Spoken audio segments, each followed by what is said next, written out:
तर्फे कुठल्याही प्रकारची दखल घेण्यात आलेली. आज तुम्ही होळी केलेली आहे, काय सांगा?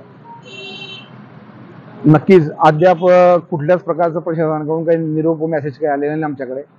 आम्हाला हेच सांगायचं आहे, त्यांना हेच दाखवायचं की बुवा यांची परिस्थिती बघा. आज तुम्ही यांना विनाकारण बाहेर काढलेलं आहे. यांनी ज्या मागण्या मागितल्या होत्या त्या मागण्यांनी पूर्ण केल्या नंतर, आणि ज्या मागण्यांसाठी यांनी मध्ये उठाव केला, तर उठाव बी केल्यानंतर सर्व 100% कामगारांनी बंद पुकारला नव्हता. तो बंद नव्हता. फक्त मशीन सुरू असताना ते फक्त उभे होते सगळे एका ठिकाणी. जमाव झाला आणि जमाव होत असताना त्यांची फक्त म्हणणं हे होतं की बा आमचं पण ऐकून घ्या तुम्ही. आम्हाला जे ॲग्रीमेंट मान्य नाही आहे, आमच्याप्रमाणे तुम्ही ॲग्रीमेंट द्या, जे गव्हर्नमेंटच्या नॉर्म्स आहेत त्याप्रमाणे तुम्ही आम्हाला ॲग्रीमेंट द्या. आणि त्यांनी ते ॲग्रीमेंट नंतर यांना हाकल्यानंतर त्यांनी यांना ॲग्रीमेंट दिलं. ज्या मागण्यांनी मागितल्या होत्या किंवा ज्या पण कामगारांना लागू होत्या त्याच मागण्या मागितल्या होत्या. ज्यांना बरतर्फ केलं, बरतर्फ झाल्याच्या 4 महिन्यानंतर त्यांनी ते सगळ्या मागण्या लागू केल्या. मग जर तुम्हाला ज्या सगळ्या मागण्या मान्य होत्या, मग कशासाठी यांना हाकललं बाहेर? आज यांची परिस्थिती खूप वाईट आहे. पाठीवर मारलं चालतं पण पोटावरही मारलं पाहिजे होतं ना. आम्ही पण 40 वर्ष झाले आज रिमांड चालवत आहे. आमच्या घराण्यांनी किंवा आमच्या सहकार्याने कोणाला पोटावर मारलेली विचारून घ्या सगळ्यांना तुम्ही.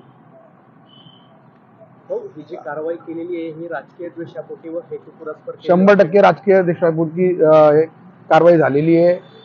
गिरीश भाऊंना मी सोबतच 20 वर्ष अगोदर 15 वर्ष गिरीश भाऊ सोबतच काम करत होतो. नंतर काही पक्षाच्या काही हे झाल्या तेव्हा मी वेगळा झालो.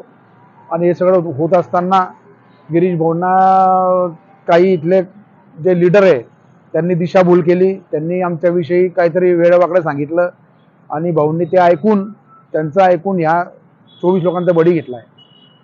आणि आज परिस्थिती खूप विकट आहे. आज त्यांच्या मुलांचं शिक्षण, आज त्यांच्या घरामध्ये राशन पाणी नाही आहे. आज जे त्यांनी जे कर्ज काढून जे रेमंडच्या पगारपोटी जे काही कटोती व्हायची ते काही होत नाही आहे. ते पगारात भेटत नाही, कटोती कुठून? त्यांनी विकून टाकले घर. आज परिस्थिती खूप विकट आहे त्यांची. आणि हे जे होळी आज आम्ही केलेली आहे, ते पत्रक जे त्यांनी आम्हाला दिले होते बरतर्फचे, ते आम्हाला मान्य नाही आहे. आणि 11 महिन्यापासून त्यांनी इन्क्वायरी लावली मॅनेजमेंटनी. चुकीच्या पद्धतीने त्यांचं बडी केलेलं आहे. फक्त आम्हाला गिरीश भाऊंना पण आम्हाला हेच सांगायचं होतं की भाऊ, हे लोक तुमच्यासाठी, तुमच्या कार्यक्रमाला 10 ते 15 वर्ष जे बी तुमचे कार्यक्रम होते तेव्हा हे लोक गाड्या भरून भरून तुमच्यासाठी जात तिथे. जामनेरला म्हणा की तळगावला म्हणा, गाड्या उचललेल्या लोकांनी. तर स्वतः सांगता